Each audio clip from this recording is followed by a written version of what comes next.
Nigeria's political landscape has been marred by significant instances of political interference in government policies, often leading to instability, corruption, and the derailment of democratic processes. This interference has manifested through military interventions, electoral fraud, corruption, and the influence of political godfathers. Historical instances include the 1964-1965 elections, 1983 election crisis, and 1993 election annulments, and recent policies under various civilian presidents. The evidence suggests that political interference has caused instability, undermined democratic governance, and affected economic policies. How then can these issues be addressed to strengthen institutions, enhance transparency, and foster inclusive governance necessary to mitigate the impact of political interference on policy implementation? This is the Eastern Eye. I'm Alex Obodo.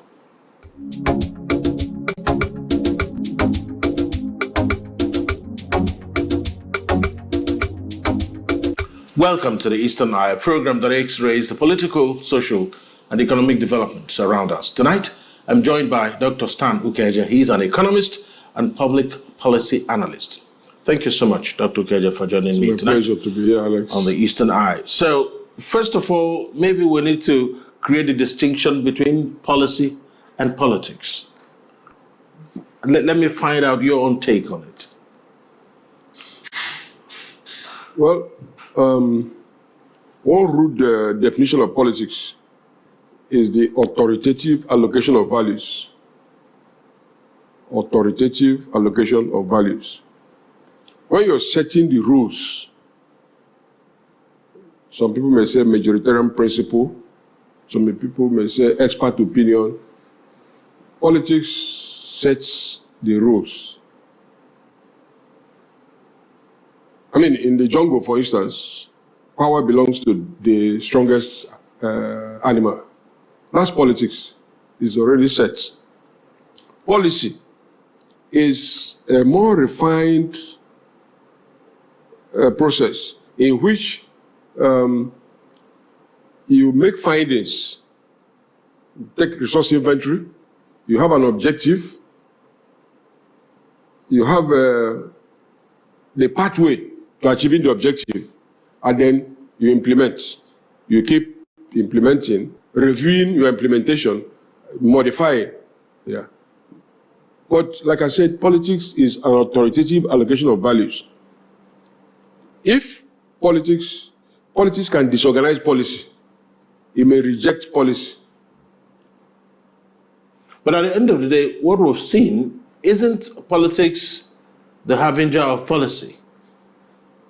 Say that again. Isn't politics the harbinger of policy?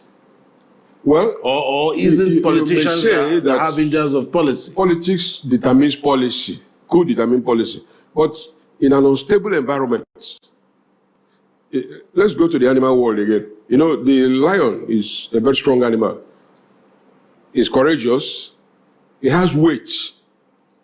But it doesn't kill for killing's sake. It kills for food. In other words, when a lion encounters other animals, if it is not hungry, it will not kill them. If that animal is a threat to its environment, for instance, another carnivore, it may chase it out to ensure that it does not operate in its own area. So, as strong as a lion is, it does not kill for killing's sake. Because it does not kill and store. It kills and eats. You follow? That's politics. But if you have a policy of capture, if the lion had that intelligence and captures animals and keep them to grow for food, then that's a policy. But it doesn't have that. But in the human environment, you find that after you attend a meeting, like in Nigeria, a meeting is held. At the end of the meeting, you find multiple versions of what happened in that meeting. That is politics. Although the meeting is a policy meeting, politics tends to disorganize the policy, making it redundant. So let's delve into the manifestations of this interference. Why would those in politics actually tear down policies. What is this about, really? I mean, if the policy was intended for something, why would it be undermined by the same players in the same industry?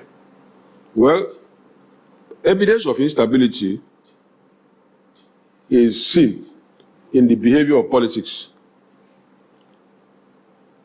In some countries, you have political culture.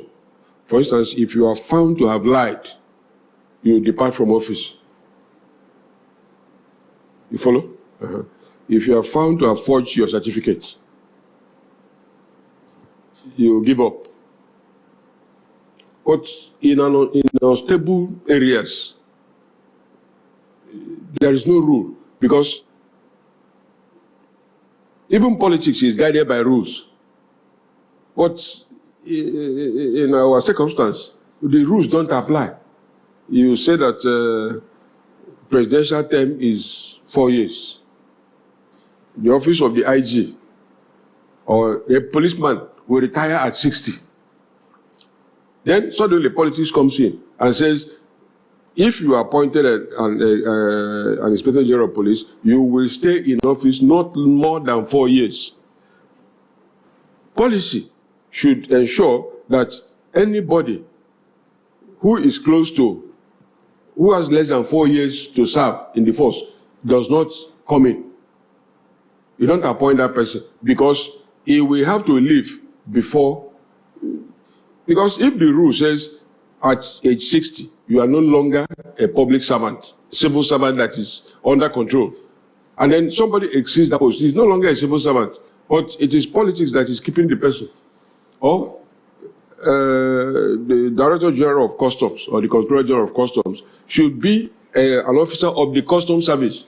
Then you bring somebody who is not in the Customs Service as the Controller General. And people say, no, this man, you just keep quiet because you have the power to. But where there is public opinion that is strong, because public opinion is a vehicle for policy and institutions. But it doesn't happen here, because just thinking about it, Professor Chinua Achebe wrote a book, a small book, The Problem with Nigeria, and it was said to be leadership. Leaders play a role, but before a leader will play a role, there must be a community that is agreed on what should be done. If you are not a community, you can't have a leader. It's people who have a pact. Out of that pact, a leader will emerge, and what he will be pursuing is the objective of the community. But here we have fractured community. You know, some people want to establish their grandfather's empire in Nigeria. Some people want to fly away from Nigeria. Some people want to sit down look in Nigeria. So who can be a leader in this kind of situation? Because there are many objectives. If a leader comes from a community with a different objective, he pursues that objective.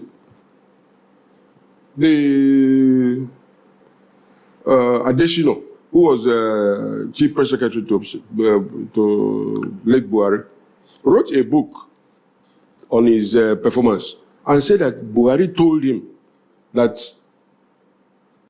Nnamdi Kanu could have been killed, only he didn't want to do it. Let us assume that he had it in his heart, but it is illegal to kill a citizen in Kenya, that he would have just been killed instead of being brought back. Because the armed forces wanted to kill him in his father's house. Luckily, he escaped. Now, you are saying, as a president, that you should have killed him, that you could have killed him. And the abduction of Nnamdi Kanu was the second time such a thing happened under him. He tried it with Umar Diko. So, if somebody holding political office can override law and say that I would have done it, and there were no consequences, because he belongs to a different community that has a different view of Kanu. When other people are in office and the bandits from his area are being attacked, he said that they are youths. So you don't blame anybody, because they think that if you are in office, you will do the same thing. So there is no agreement as to what is the objective of Nigeria. So how does the current political landscape in Nigeria impact the development and implementation of policies? As we have just been talking about, I was saying, politics in Nigeria has become without rules. Take a body like INEC. Take a body like the Joint Admission and Matriculation Board.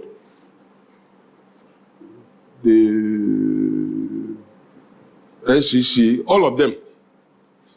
When you set up a state-owned enterprise, it's like a private company. You have carved out something and say, you focus on this. But you can see that INEC is not focused on what the law says. It's looking at some people before acting. You write a letter to INEC as a party, and they won't answer. But when you try to resolve the matter, it comes out to say, well, gentlemen, we are considering that your letter. Come, let us hold a meeting. So it is the worst form of politics, the worst definition of politics is, I said it was authoritative allocation of values. When you write a constitution and you agree, and the constitution is drawn, that is an authoritative allocation. You have agreed on what should happen, and then policy will make it happen. But when you act in a cavalier manner, and you hold down the law, that is politics. But it is no longer politics according to rules. It is anything goes, like one former chief of army staff says, that anything goes.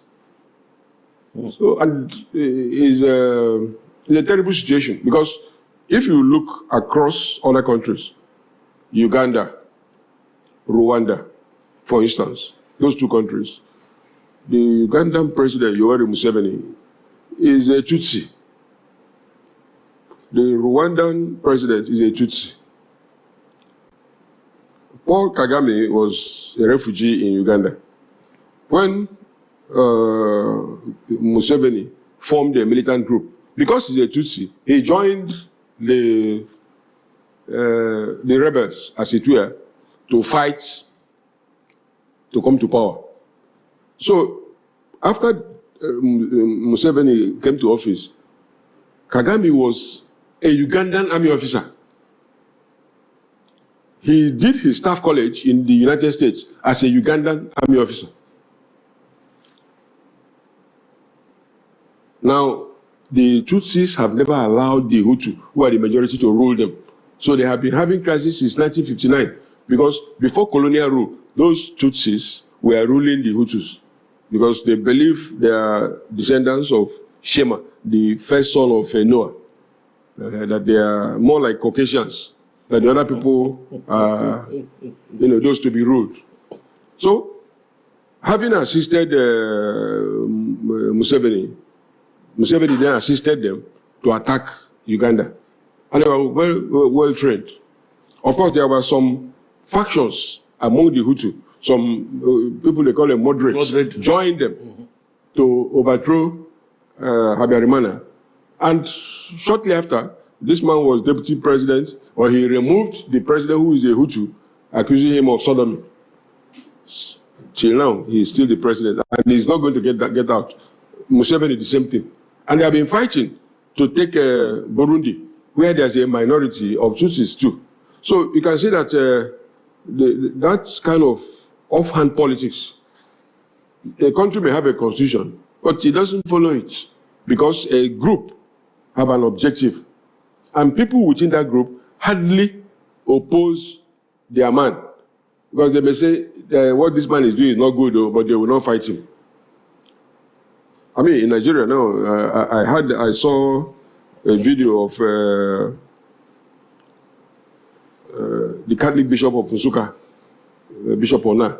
People were asking him in Lagos, why are things happening the way it's happening? Why some people are being discriminated against by the government? The bishop said, there are people from your own area in that party. It is their duty to speak for their people. but they are busy grazing. All right, so let's talk about corruption and what role corruption is playing in shaping policy decisions in Nigeria. It looks like each time we recall the words of late former President Buhari. He says that if Nigeria does not kill corruption, corruption will kill Nigeria. So how do you think the issue of corruption is shaping policy decisions in Nigeria? You cannot get oranges from an apple tree. Once you have politics that does not obey rules, corruption, because the only incentive for somebody to break the rule is that there's a reward, and that reward is corruption. I'm sorry that you are mentioning Buhari. He himself, was he free? He had a relation who was supposed to have retired from the police, and the man was accused of collecting about 200 and something million on behalf of his wife as influence peddling. The wife denied it. The money was not recovered from the man. The man was not removed from the villa. He was not asked to proceed on retirement. He had a relation that's answering Tunde. He was marketing presidency like a popcorn. Anybody who comes, he say you will be president, and you collect money. A very small boy. And before he won the presidency, cable news asked him a question. So why is it that you are interested in running for the president? You have been head of state before. You know what he told him? What he told the reporter? He said, after Obasanjo came to power, that some people came to meet him to help them. He told them that I can't help you because I'm not in office. So to help them, he came to office. The people who came to meet him, you didn't go to meet him, so he didn't help you. Mm-hmm. I mean, how deep is the issues of corruption in Nigeria? Because very deep. It looks like we have lost sight of how deep this has gone. It is extremely deep. Extremely deep. Because it has become institutionalized. When a team becomes institutionalized, it operates in the open. Take, for instance, in our city here, sometimes we find the traffic officers. People thought that police were bad. But you can see civilians, who are supposed to enforce road rules. They can be terrible. There will be a mark where a vehicle should not exceed when the light stops. But the mark is not there, or is blurred. But instead of making the line clear and legible, some people hide under a tree, waiting. Once they see, for instance, a woman in a car, and they say, you have exceeded the distance, they lock the wheel, causing traffic jam. And no matter who is called, even if it's a foreign investor that is in the queue, they don't care. The incentive is their personal gain. And of course, the government is part of it, because there are organizations that are supposed to deliver service. They are not supposed to be raising revenue. But everybody is now asked to raise revenue. So they have a target revenue they will make. In the process, they make their own. If you go around the Enugu now, you will find that Nigerian postal service establishments have been turned into malls. Is the postal service shopping retail business? It's happening in the open. Nobody is asking a question. Why is Nine Post building shops? What you find during elections, where what is called sensitive materials are stored with the central bank, that's not the business of the CBN. It's only because everybody comes under one control in Nigeria. In the United States, it's the post office. It's the post office. If you vote ahead of time, you post it through the post. And the post is supposed to have strong rooms. It can be delivered so that you don't have to have presiding officers coming to Enugu to come and collect something to go to Umuaga above. And the post office in that area will have the custody. So when you come out, whether it's a postal agency or post office, you just pull it out and give it to the people. So everybody is on time, the thing will start. But here, the postal service has turned into a mall. It's corruption. Nobody gave them that mandate. If you look at the budget, National Assembly, ministries, bogus items that are there. No evidence. You know, you are supposed to have an audit of processes, but the auditors are part of it. Once you settle them, they will say, okay, we have gone to the site that we saw one barrel. Therefore, we think that the business has started. Pay them the initial payment, and that's the end. Everybody collects his own and it's gone. Meanwhile, those people who are in the service are building hotels, building estates. Look at NNPC, Buhari, Tinubu. All of them were praising the agency for repairing the refineries. Now the refineries are gone bonkers, and the $18 billion is gone. The man has gone bailed away to Qatar. And nobody is looking for him because he must have settled some people. He couldn't hold that office. Even the man who had just come in as an NPC, they are already accusing him of something. So when you are given an office in Nigeria, it is a kind of cream. Butter your bread on both sides and enjoy. If you fail to do it, you will be removed because we put you there to deliver and you are not delivering. Delivering is corruption. Wow. All right, we'll take a break here on the Eastern Eye. When we return, I have more questions for Dr. Stan Okeje. Stay with us.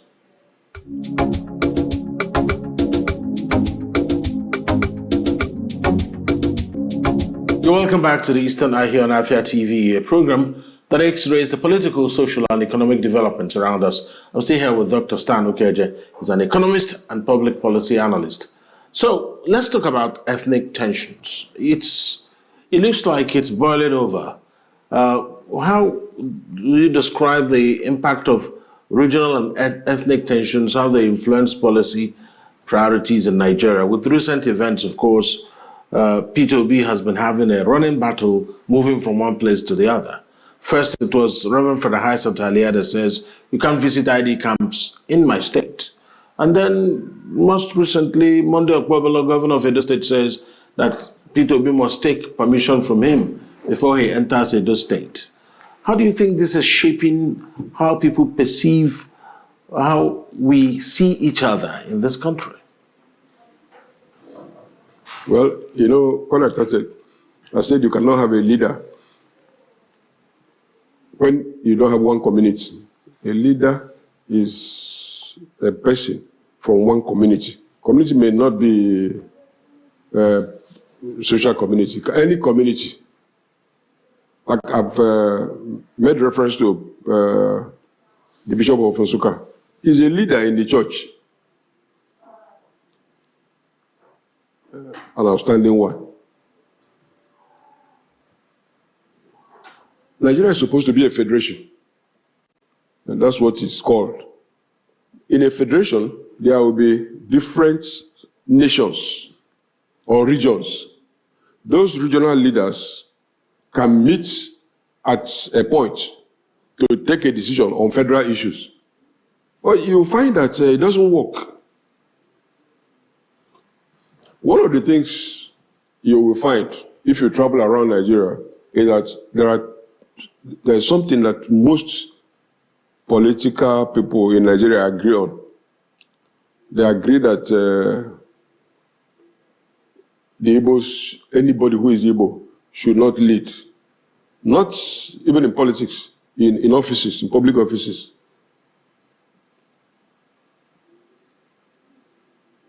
It is a trust issue. People don't trust the Igbos. And that's, it may not have any basis, but most people are agreed on it. It unites them. In other words, if you do something against an Igbo person, doesn't bother people. Some people may say it's not good though, and go their way. But if an Igbo person does the same thing, it becomes an issue. When Ihejika was chief of army staff, both the president and the governor of Adamawa State were from the same party. But he didn't consider Goodluck Jonathan as an equal Nigerian. He said that the appointment of Ihejika is to enable Igbos to retaliate against Northerners for what is called a civil war. Now, if you had one community in Nigeria, somebody will tell him that we have passed that stage and he should step down from office. Who will say it? So, it's not, what he's saying is what he believes. And there are the community he's addressing who agree with him. There was a colonel in the army who was in Borno State when Boko Haram was still rising. It's an Igbo person, I think Colonel Adokoro also. I don't think they considered him as somebody they should pay attention to, because he was kind of, there wasn't an army division there. He was person in charge, the brigade commander also. One day, when Ada Shetima or his predecessor was in office, at a reception, you know, Borno people are usually tall. Somebody used his elbow to hit the man's eye, you know, as if it was an error. But both the army, the state government, nobody cared for him. They just say, sorry, the man, I think he has retired from the army.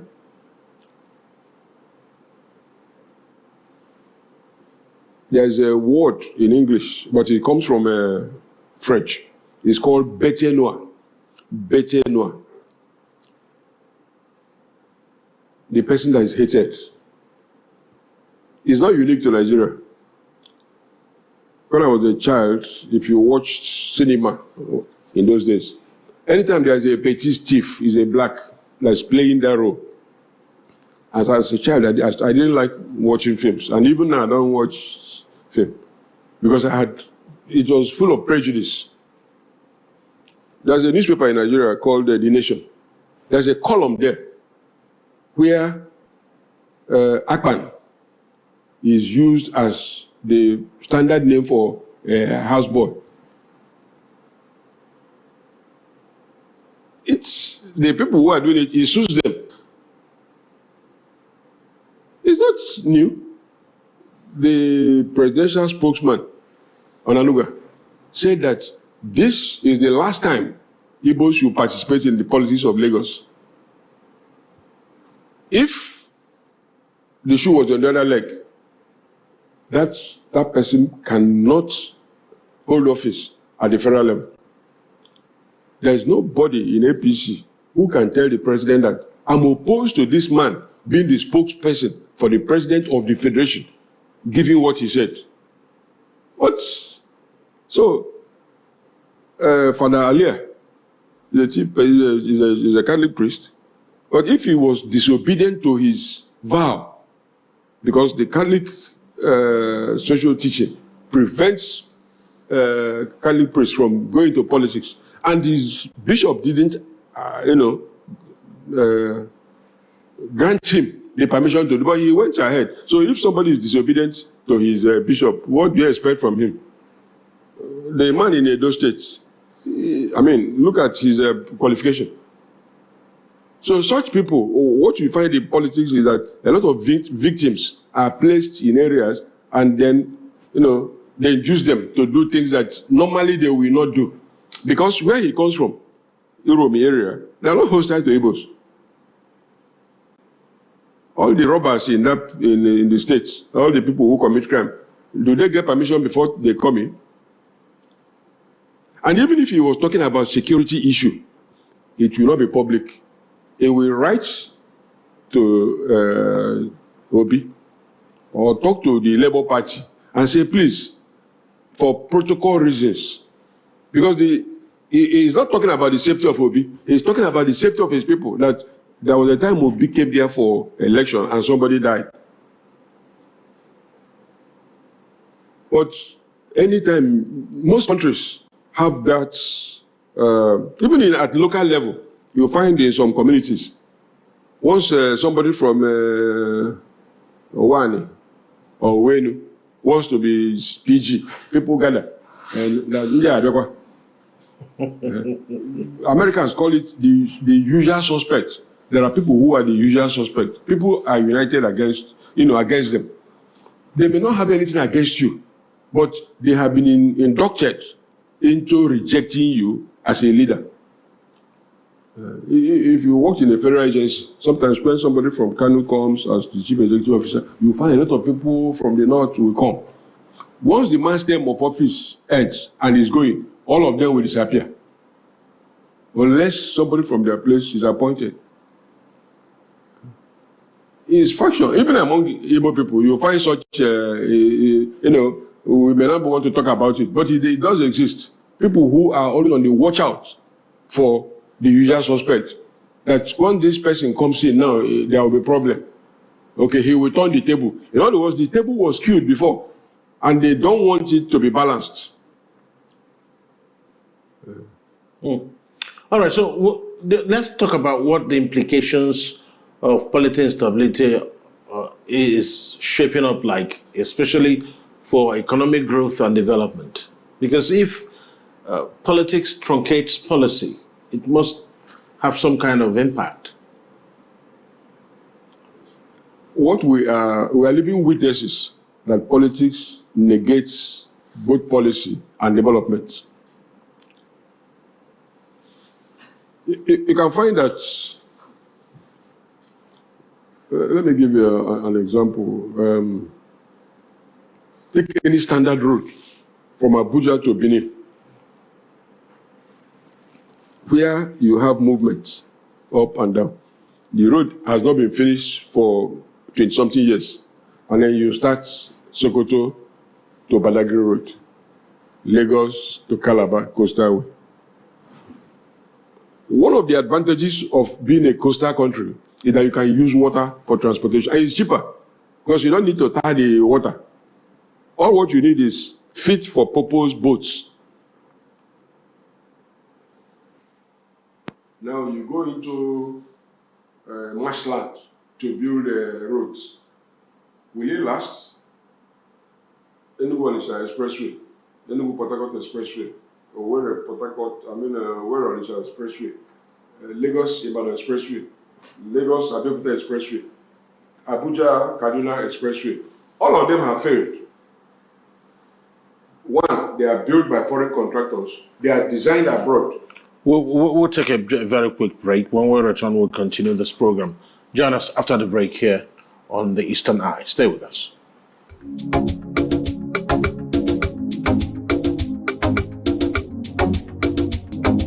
You're welcome back to the Eastern Eye here on AFIA TV. Let's delve into issues around citizenship participation. Do you think that there is a role for Nigerian people to play in this? Or are they just at the mercy of what the politicians do or don't do? Alex, what you're saying is the ideal. Although in Nigeria we can use the word citizenship, but when the community, this Nigerian state, is factionalized, the word citizen becomes gratuitous. Because if you have a common citizenship, what is happening in National Assembly cannot happen. The law says to take a decision about state of emergency, you have to vote. And it will be recorded one by one. 2/3 of members, not 2/3 of people present. But they did voice votes. And they started recruiting people from the other party.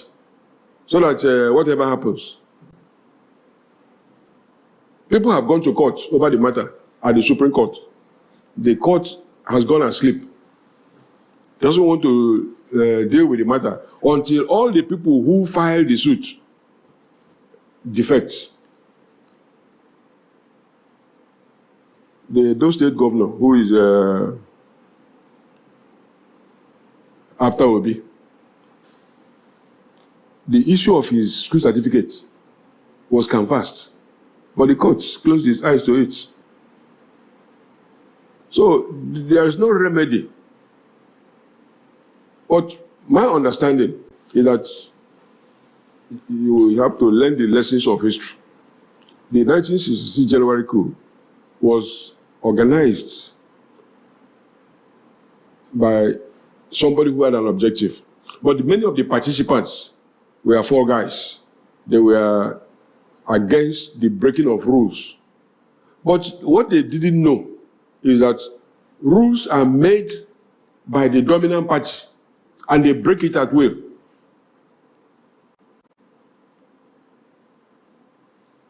No, you go to a school where they say 8 o'clock is start time, but the headmaster has a shop somewhere.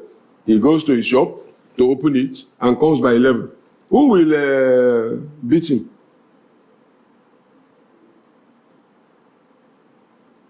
A very important element of politics is public opinion. But if the community is divided, they cannot have one opinion. You can see people like Reno Omokiri. You know? He has made himself look like something else. He will speak for Atiku today, speak for Jonathan tomorrow, speak for anybody who comes, he speaks for him. He's so bitter about Obi because that is the current game. If you want to be hard, I'm sorry to say, somebody like Abati, Dr. Ruben Abati, I think he's interested in getting appointments with the government. And he's been working on it. Although he's sophisticated, but you can easily see it. So, if disliking somebody, hating his group, is the means of getting accolades, many people use it because there is no morality. There are no costs. Let's take a look at what the effects of political patronage has been having on policy implementation in Nigeria. I'm sure you've seen this on the various election cycles we've had, both at the federal and subnational levels. Is patronage weighing down too heavily on Nigeria's policy formulation and policy implementation? There is an Italian saying that great wealth and great crime go together. Great wealth and great crime go together. And you can't have a great crime without state support. The Nigerian Coal Corporation, its headquarters was in Enugu here. There is a process by which you can process coal to reduce the sulfur content and create what is called coke. That coke can produce energy at a very high point, and you won't see smoke. There was a machine belonging to the Coal Corporation. When the government said they were doing privatization, Dangote got it. I don't know what his interest is, but he's now saying he's going to be exporting coal. The Kaduna refinery was designed to refine heavy crude that was imported from Venezuela. Because of the weight of that crude, that refinery was producing bitumen. It was producing what is called hyper fuel oil. It was producing what is called low poor fuel oil. Those two oils were heavy, and they were used by all type of textile machines in Kaduna, Kano, Zaria area. The NNPC was selling it to those companies directly. Suddenly, some people from the north said, no, NNPC should not participate in downstream, that they will get it. So, maybe influence peddling. Dangote was one among them. They got it. Instead of now selling it to the textile companies, they started exporting it because it has foreign demand. And because they were buying it on credit, they didn't pay until now. Anybody in business in Nigeria cannot borrow from abroad, from some agencies, without government guarantee. So much of what he borrows, all these people call big people, is the Ministry of Finance that guarantees that since the money is borrowed from abroad to be invested in Nigeria, that the government guarantees that in the event of default, they will have access to those assets. That means the government has a contingency liability for all their investments. But you won't hear it. Now, I think there's a case in court filed by Dangote. It looks like he's a government. He wants NNPC to stop giving license for import. But his refinery, according to policy, is in an export processing zone. He ought not to be dealing internally. But politics has, because he is from a preferred group. But do you think Nigerian people will understand that his refinery is located in an export processing area? And because of that, if they hear that his refinery produces huge quantities of refined petrol and the other products, that they can't have it in Nigeria? No. It means that where he's located is assumed to be a foreign business area. That's why he will not suffer local taxes. He can export. When he wants to service the country, it will be like an import. But he appears to have a lobestrum. I can act outwards and inwards. He has interest in MRS. If he had been using MRS to distribute, that would be okay.